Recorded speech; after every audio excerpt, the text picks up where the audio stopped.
Hello hi, ഞാൻ ഉണ്ണികൃഷ്ണനാണേ. കൊട്ടാരക്കര വഴി പോകുമ്പോഴെല്ലാം ഈ ഒരു അമ്പലത്തിൽ ഇറങ്ങാറുണ്ട്. നമ്മുടെ കൊട്ടാരക്കര ഗണപതി ക്ഷേത്രമാണ് കേട്ടോ. ഇവിടെ വരാത്തവർ ചുരുക്കം പേരെന്നാണ് എൻ്റെ ഒരു ധാരണ. ഇവിടെ വരുന്നവരെല്ലാം സ്ഥിരമായിട്ട് വാങ്ങിക്കുന്ന ഒരു സംഭവം തന്നെയാണ് ഉണ്ണിയപ്പം കേട്ടോ. കൊട്ടാരക്കര ഗണപതിയുടെ ഉണ്ണിയപ്പം കഴിക്കാൻ വേണ്ടി ഒരു പ്രത്യേക രുചി തന്നെയാണ്. ഒരു കവറിന് 40 രൂപയാണ് അവർ ചാർജ് ചെയ്യുന്നത്. സാധാരണ ദിവസങ്ങളിൽ ഉണ്ണിയപ്പം വാങ്ങിക്കാൻ വേണ്ടി നല്ല ക്യൂ ആണ് ഉണ്ടാകാറുള്ളത്. ഞാനിന്ന് വന്നപ്പോൾ അധികം തിരക്കൊന്നും ഉണ്ടായില്ല കേട്ടോ. രാവിലെ ആയതുകൊണ്ടായിരിക്കും അധികം തിരക്കില്ല. പ്രത്യേകിച്ച് വർക്കിംഗ് ഡേയും കൂടെ ആയിരുന്നു. നല്ല ചൂട് പറക്കുന്ന ഉണ്ണിയപ്പമായിരുന്നു കേട്ടോ.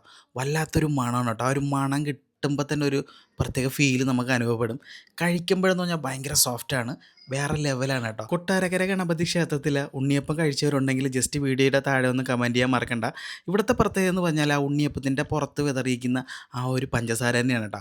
അതിനകത്ത് നോക്കിക്കഴിഞ്ഞാലും നല്ല പഴത്തിൻ്റെ സ്വാദാണ് നമുക്ക് കൂടുതലായിട്ട് കിട്ടുന്നത്. നെയ്യുടെയൊക്കെ മണമെന്ന് പറഞ്ഞാൽ ഒരു അസാധ്യ മണമാണ്. അമ്പലം തുറന്നിരിക്കുന്ന സമയത്ത് എപ്പോഴും വന്നാലും നിങ്ങൾക്ക് ഈ ഒരു ഉണ്ണിയപ്പ പ്രസാദം കിട്ടുന്നതാണ് കേട്ടോ. തീരുന്ന പ്രശ്നമില്ല, തീരുന്ന മുറയ്ക്ക് ഉണ്ണിയപ്പം ഇങ്ങനെ ഉണ്ടാക്കിക്കൊണ്ടിരിക്കുകയാണ്. കൊട്ടാരക്കര ഗണപതി ക്ഷേത്രത്തിൽ വരികയാണെങ്കിൽ ഉണ്ണിയപ്പ പ്രസാദം കഴിച്ചു നോക്കാം, മറക്കണ്ട കേട്ടോ.